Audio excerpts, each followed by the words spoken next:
사도행전은 사도행전 5장 27절로 32절입니다.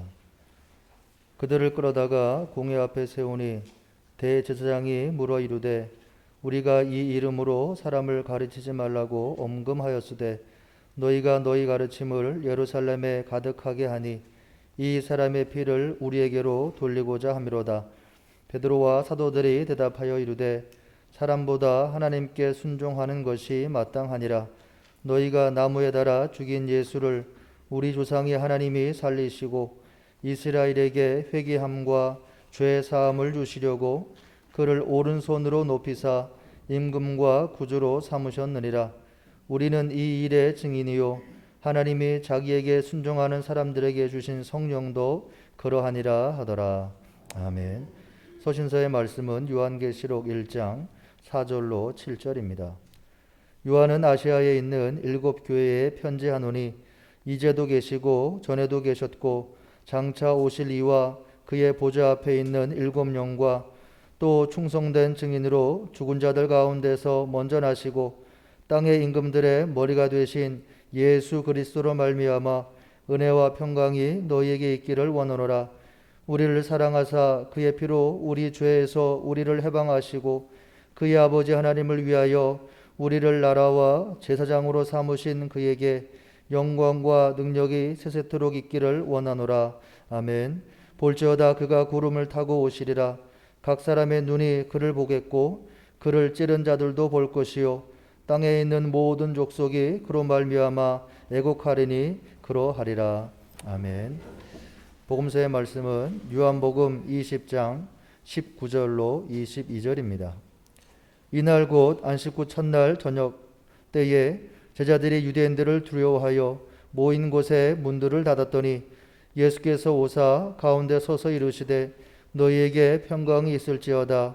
이 말씀을 하시고 손과 옆구리를 보이시니 제자들이 주를 보고 기뻐하더라. 예수께서 또 이르시되 너희에게 평강이 있을지어다. 아버지께서 나를 보내신 것 같이 나도 너희를 보내노라. 이 말씀을 하시고 그들을 향하사 숨을 내쉬며 이르시되 성령을 받으라. 아멘. 주님의 말씀입니다. 이 사순절과 고난주간을 지나고 부활절을 맞이하고 오늘 부활절 2번째 주일 예배를 우리가 하나님께 드리고 있는데 아직도 우리 마음속은 사순절과 고난주간을 지나온 여운이 남아있고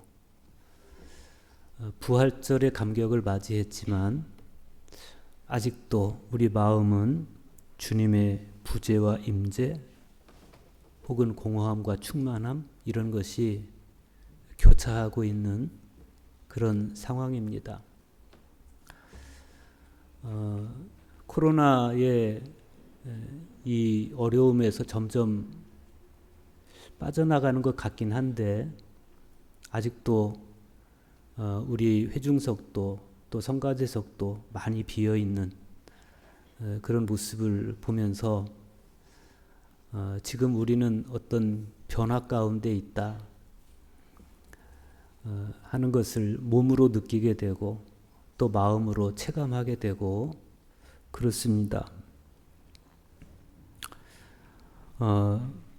주님의 순환과 죽음 그리고 부활로 이어지는 과정을 우리가 숨가쁘게 지나오면서 우리는 성경을 보면서 공포 속에서 현실을 부정해버린 그런 제자들도 보았고 주님의 부재로 인해서 근심하는 여자들도 보았지만 그런 중에 우리의 가슴을 뜨겁게 했던 것은 어찌하여 살아있는 자를 죽은 자 가운데서 찾느냐라고 했던 천사의 말이었습니다.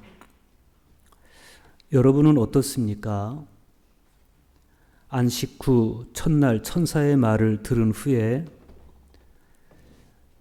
갈릴리에 있을 때 예수님께서 하셨던 말씀, 인자가 죄인의 손에 넘겨져 십자가에 못 박히고 제3일에 다시 살아나야 하리라 그 말씀을 기억하고 무덤에서 돌아가서 부활의 기쁜 소식을 전했던 여자들처럼 부활의 감격과 그 부활의 벅찬 여운이 아직도 여러분 가슴에 남아있고 그래서 두근거리는 그런 마음입니까?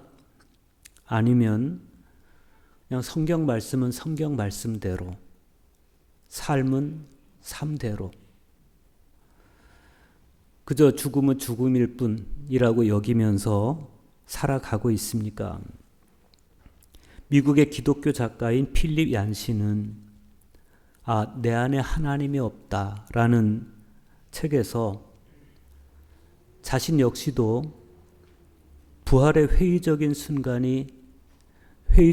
순간이 있었다라고 토로하면서 그러나 그런 회의와 그런 의심은 비단 자신뿐만 아니라 제자들에게도 있었다라고 이야기를 합니다. 제자들은 예수님과 함께 다니면서 예수님의 말씀을 들을 때 어떤 때는 이 말씀은 어렵도다. 누가 들을 수 있느냐.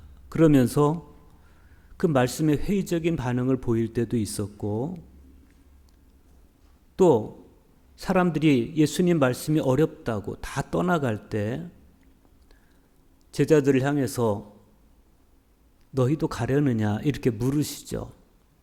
그때 베드로는 뭐라고 대답했습니까?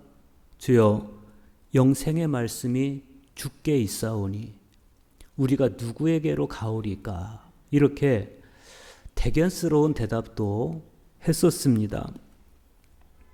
필립 얀시는 자신이 지금까지 신앙을 놓지 않고 굳게 잡고 있는 이유가 바로 베드로의 이런 신앙 고백 때문이라고, 그러면서 믿음이 터무니없어 보여서 버리거나 하지 말고 담대하게 살아가는 거룩한 바보들을 통해서 하나님께서는 역사하신다라고 말합니다.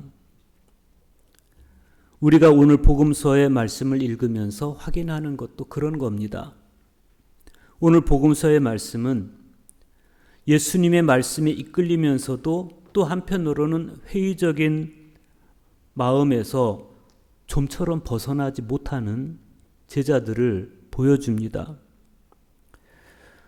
오늘 복음서의 말씀 19절 보십시오. 이날 곧 안식 후 첫날 저녁 때 제자들이 유대인들을 두려워하여 모인 곳에 문들을 닫았더니 그랬어요. 주님께서 체포당하시던 목요일 저녁에 황망하게 흩어져서 숨어버렸던 제자들이 안식 후 첫날 한자리에 모였습니다.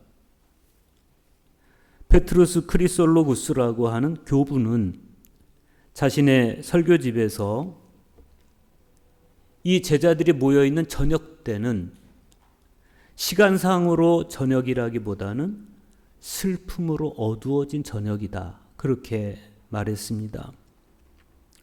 슬픔과 비탄의 검은 구름으로 어두워진 마음의 저녁.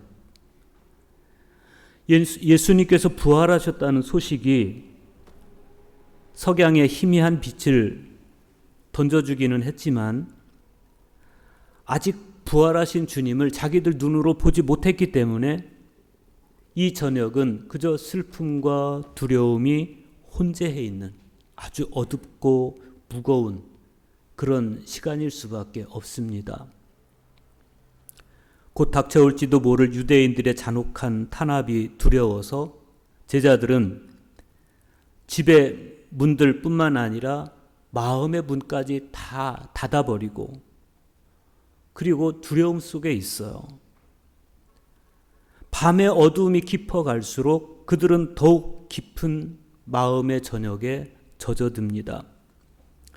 그런데 이어지는 말씀이 이렇습니다. 예수께서 오사 가운데 서서 이르시되 너희에게 평강이 있을지어다. 분명 문들마다 다 꼭꼭 잠겨 있는데 예수님은 어떻게 들어오신 것일까? 그런데 조금만 더 생각해 보면 예수님은 태어나실 때도 아이를 가질 수 없는 처녀의 태에서 태어나셨습니다. 예수님께서 부활하신 사건도 그렇습니다. 죽은 사람이 어떻게 의학적으로 다시 살아날 수 있어요? 예수님 부활 사건도 그래서 신비 중에 신비인데 예수님께서 잠긴 문으로 들어오셨다는 것이 뭐 그렇게 새삼 놀랄 일이겠습니까? 그래서 이런 현상은 이성으로 보기보다는 믿음의 시선으로 봐야 됩니다. 사실 이런 현상들보다 우리가 더 깊이 보고 마음 두어야 할 것은 이 일의 의미가 뭔지, 그리고 주님의 마음은 어떤 것인지, 그런 것이죠. 예수님께서는 제자들이 슬픔과 두려움에 휩싸인 채로 단 하루도 보내지 않게 하셨습니다. 성요한 크리소스톰에 따르면 예수님께서 저녁 시간에 그들에게 오신 것은 그 저녁 시간이 제자들의 두려움이 가장 깊어지는 시간이었기 때문에 그렇습니다. 너희에게 평강이 있을지어다 라고 주님은 제자들의 마음을 다독여 주십니다.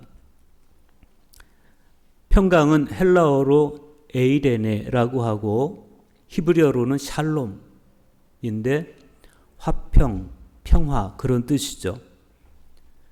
평화를 어떻게 얻을 수 있습니까? 평화는 다른 곳에서 얻어지는 것이 아닙니다. 평화는 예수 그리스도 자신이십니다. 그리스도만이 우리의 평화이십니다.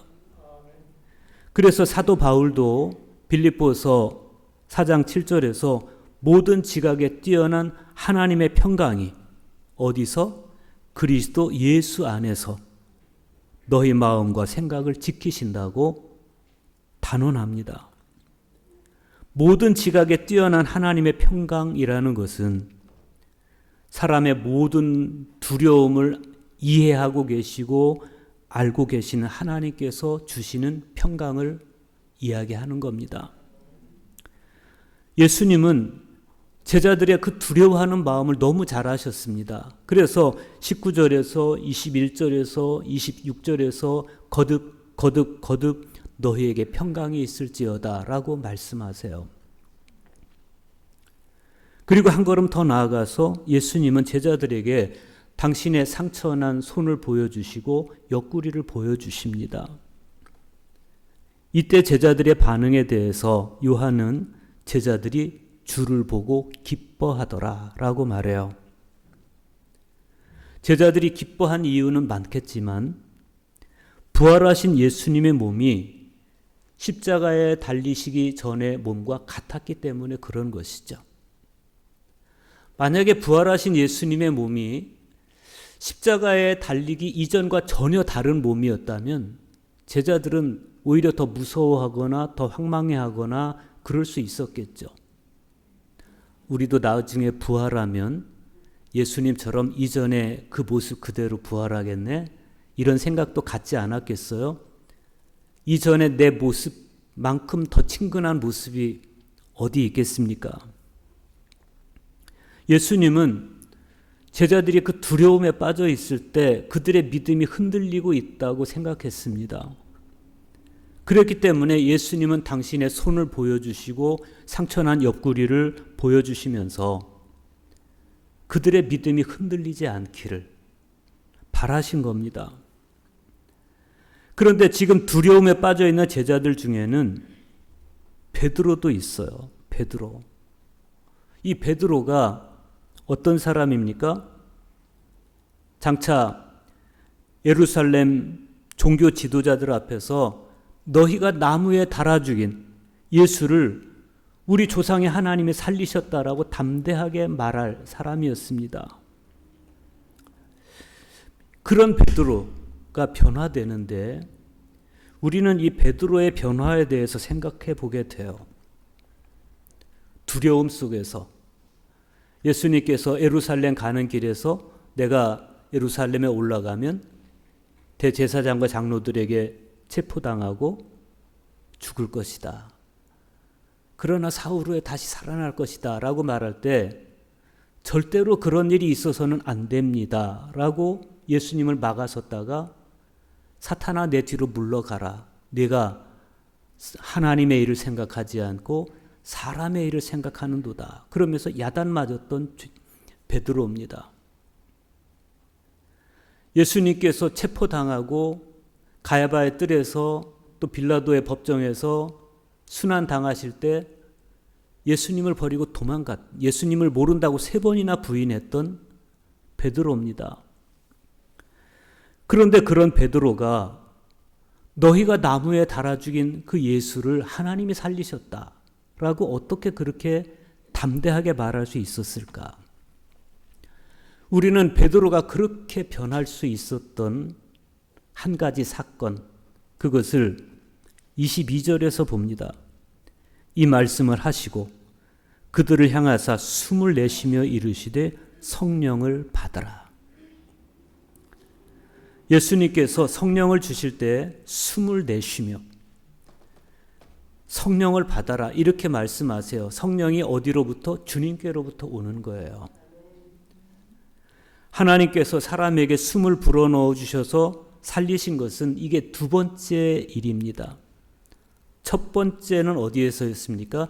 창세기 2장 7절에 보면 흙으로 사람을 빚은 후에 그에게 생기를 불어넣으셨다.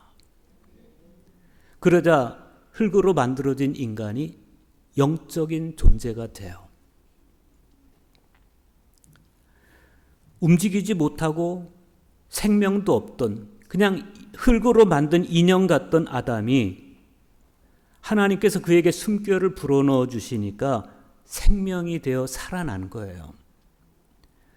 그런데 오늘 말씀을 좀 더 깊이 보면 예수님은 성령만 주신 게 아니에요. 말씀과 성령을 같이 주십니다.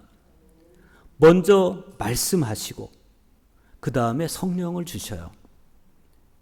생기를 잃고 그냥 육체에 빠진 상태에서 슬픔과 두려움에 빠져 있는 이 제자들을 향해서 주님은 태초의 그날처럼 말씀도 주시고 숨결도 주시는 겁니다. 그리고 이후로 그 제자들이 어떤 삶을 살아갔는지 우리는 사도행전에 기록된 말씀들을 통해서 확인하게 됩니다.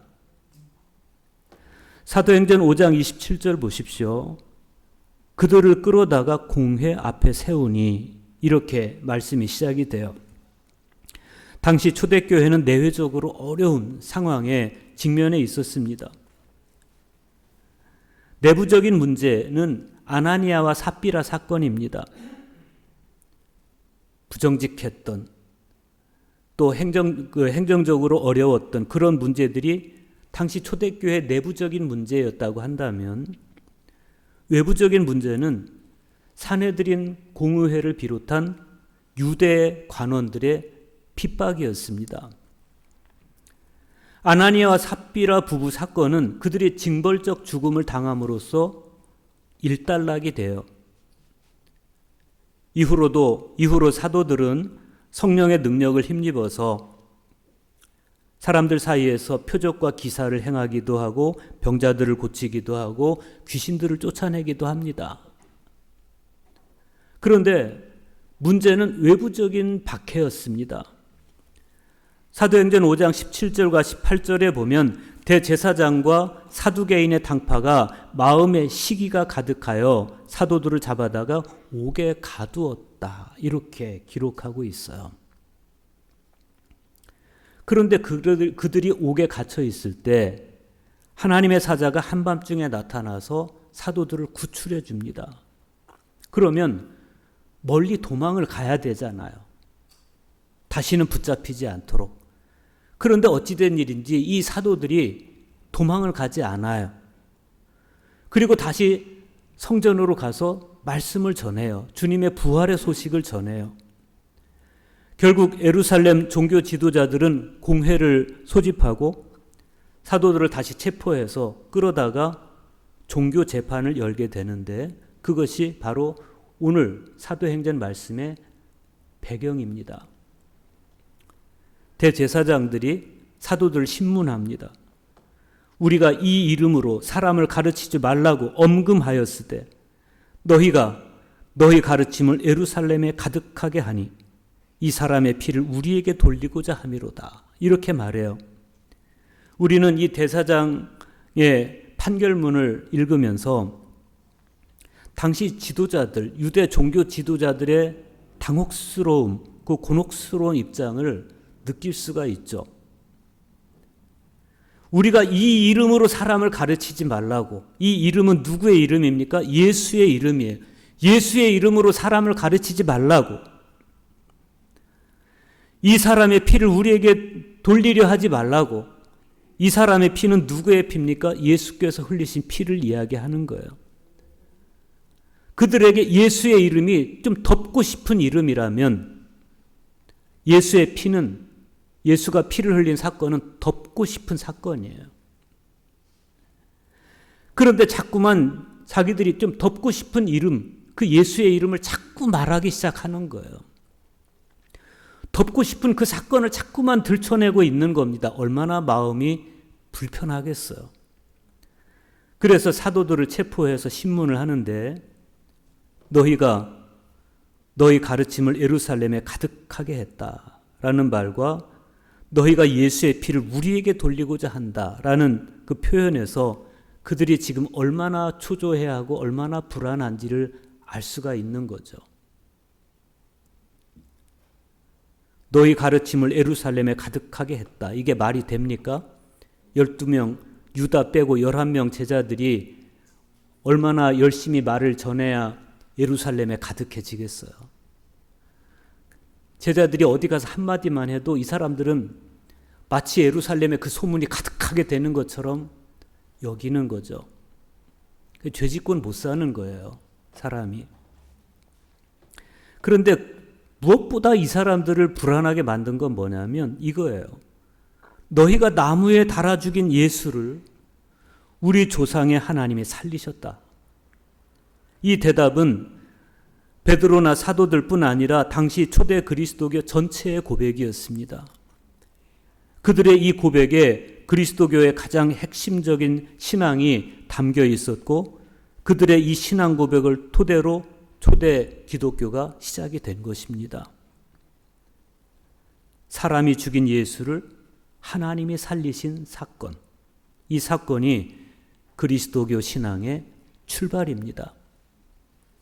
사람은 죽이고 하나님은 살리셨습니다. 우리는 여기에서 인류의 역사를 봅니다. 우리가 가인의 사건에서 볼 수 있듯이 인류의 역사는 살인으로부터 시작이 돼요. 이후로 인간의 역사는 줄곧 죽임의 역사였습니다. 인간의 역사는 그렇게 살인으로 시작되었고 21세기 문명의 시대에도 그치지 않아요. 전쟁을 보세요. 러시아의 우크라이나 침공을 봐도 그렇습니다. 전쟁의 첫 번째 희생자는 진실이다. 누군가 그렇게 말도 했지만 전쟁의 가장 아까운 희생은 사람의 목숨이에요. 그런데 우리는 오늘 이 사도들의 주장을 좀 더 섬세하게 볼 필요가 있어요. 지금 사도들이 주장하는 것에 방점이 어디 찍혀 있는 걸 봐야 됩니다. 예수를 십자가에 죽인 사람들을 그들에게 책임을 묻고 처벌하는 것에 이들의 주장의 방점이 찍혀 있는 게 아닙니다. 인간들이 저질러온 죽임의 역사를 지금 사도들이 말하려는 것이 아니에요. 사도들이 정말 말하고 싶은 것은 하나님께서 이루시는 생명의 역사, 그 살림의 역사에 이들이 말하려고 하는 방점이 찍혀 있어요. 그러니까 너희가 나무에 달아 죽인 예수, 여기에 메시지의 강조점이 있는 것이 아니라 우리 조상의 하나님이 다시 살리셨다, 여기에 강조점이 있어요. 유대 종교 권력과 로마의 정치 권력이 그리고 거기에 직간접으로 연루된 수많은 사람들이 죽인 예수를 하나님이 죽은 자 가운데서 살리신 그 사건을 보라는 겁니다. 바로 이 사실로 인해서 인류의 역사는 죽임의 역사에서 생명의 역사, 살림의 역사로 바뀌었어요. 그리고 이어지는 말씀은 이렇습니다. 이스라엘에게 회개함과 죄사함을 주시려고 그를 오른손으로 높이사 임금과 구주로 삼으셨느니라. 하나님께서 당신의 아들을 죽이신 이유, 그리고 다시 살리신 이유를 지금 사도들이 말하는 거예요. 하나를 버리지 않고는 하나를 얻을 수 없는 세상에서 하나님은 많은 사람을 살리기 위해서 당신의 아들을 죽여요. 그런데 거기서 그치지 않고 하나님은 그 죽인 아들을 다시 살리셨을 뿐 아니라 오른손으로 높여서 임금과 구주로 삼으셨다는 겁니다. 예수님의 부활은 우리에게 생명을 줄 뿐만 아니라 거짓 생명이 무엇인지를 분별하게 해줘요. 진짜 생명을 볼 수 있을 때 비로소 우리는 회개를 하게 됩니다. 군중 속에 섞여서 거짓 생명을 따르던 것에서 돌아서는 게 회개예요. 그래서 사도 베드로는 회개와 제사함을 함께 언급합니다. 회개하고 돌아서는 사람에게 죄사함이 주어진다. 그리고 이어지는 말씀을 보세요. 우리는 이 일의 증인이요 라고 말해요. 우리는 이 하나의 표현에서 변화된 베드로의 모습을 볼 수 있고 제자들의 모습을 볼 수 있어요. 이들의 과거는 어떤 모습이었습니까? 비겁했습니다. 예수님의 말씀에 이끌리면서도 한편으로는 말씀을 거부했던 제자들입니다. 주님이 체포당하시던 목요일 저녁에 뿔뿔이 흩어져서 숨어버렸던 제자들입니다. 유대인들을 두려워한 나머지 모인 곳에 문이란 문은 다 닫아 걸고 두려움에 떨고 있던 제자들입니다. 그런데 그런 제자들이 어떻게 그 슬픔과 두려움의 밤을 극복하고 당당하게 그리스도의 죽음과 부활을 선포하고 우리가 바로 그 증인이라고 말할 수 있게 된 것일까? 생기를 다 잃어버리고 육체만 남은 채 슬픔과 두려움에 빠져있던 제자들에게 부활하신 예수님께서 찾아오셔서 말씀을 주셨어요. 그게 뭡니까? 너희에게 평강이 있을지어다. 이 말씀이에요.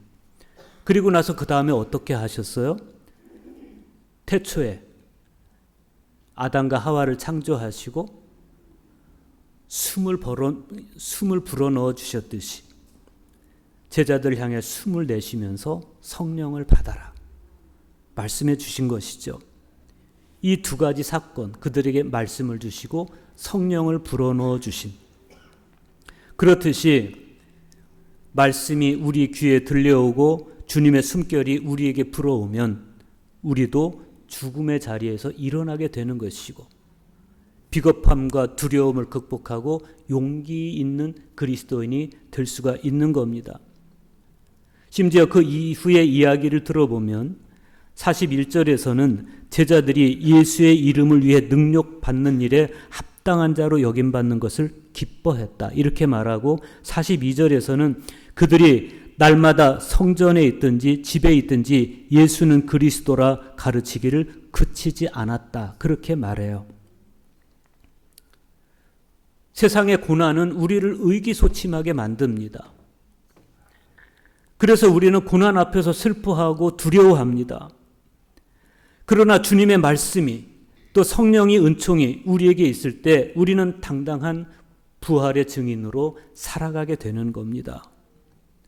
그러한 삶의 변화를 보여준 제자 가운데 한 명이 요한입니다. 지금 요한은 pat모섬에 갇혀 있어요. 그곳에서 유배 생활을 하고 있습니다. 그런 요한이 요한계시록에서 터키 서부 지역에 있던 7교회를 향해서 편지를 써요.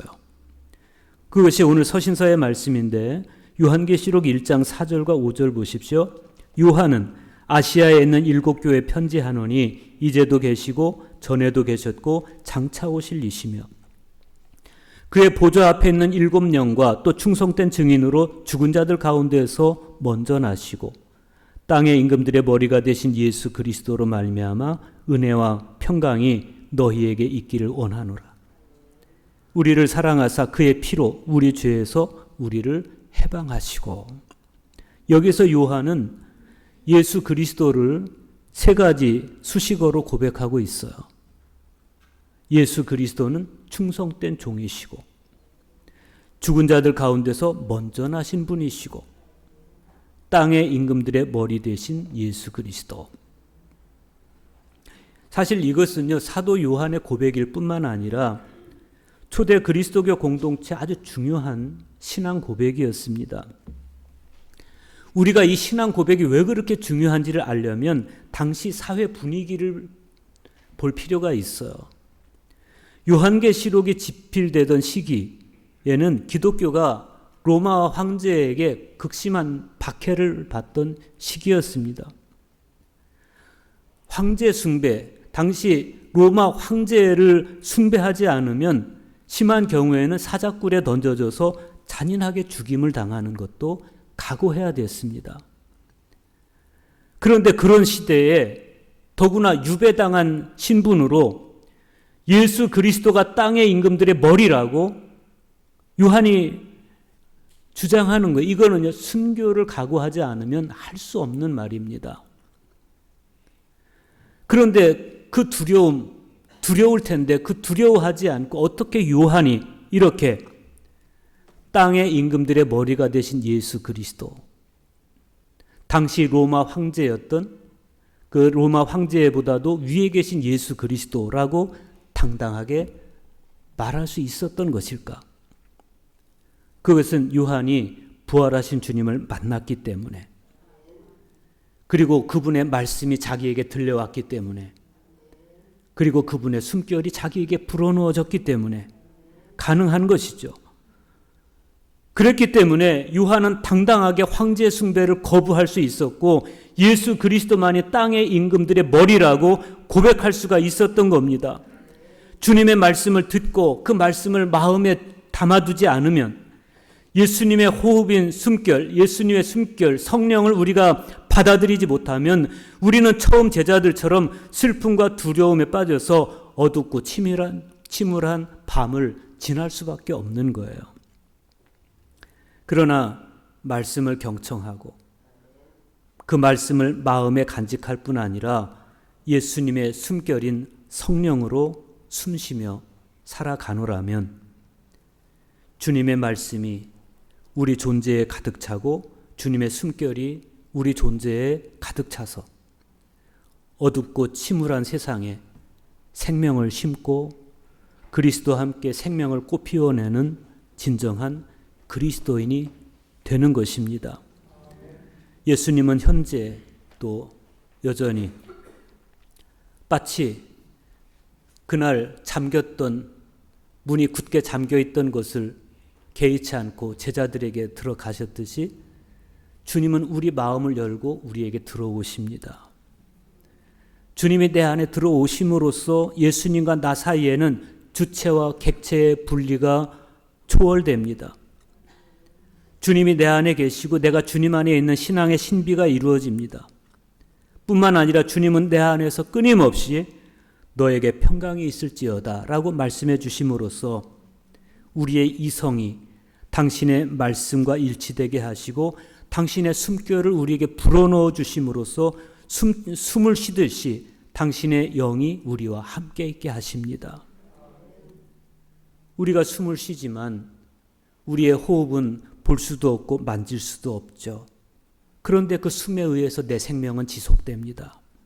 그렇듯이 주님께서 나에게 불어넣어 주신 숨결, 당신의 영은 내 안에 스며들어서 나의 생명이 당신의 생명이 되게 하시는 거예요.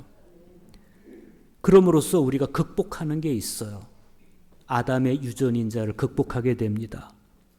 그리고 이제부터는 창조 이전부터 아버지와 함께 계셨던 예수 그리스도의 생명으로 살아가게 됩니다. 비록 우리가 살아가는 이 세상에서는 여전히 전쟁의 소식, 죽음의 소식이 어지러이 들려오고 있지만 그리스도 안에서 그리스도로 말미암아 참 생명을 노래하고 참 생명을 꽃피우고 참 생명 안에서 살아가는 저와 여러분 될 수 있기를 간절히 축복합니다.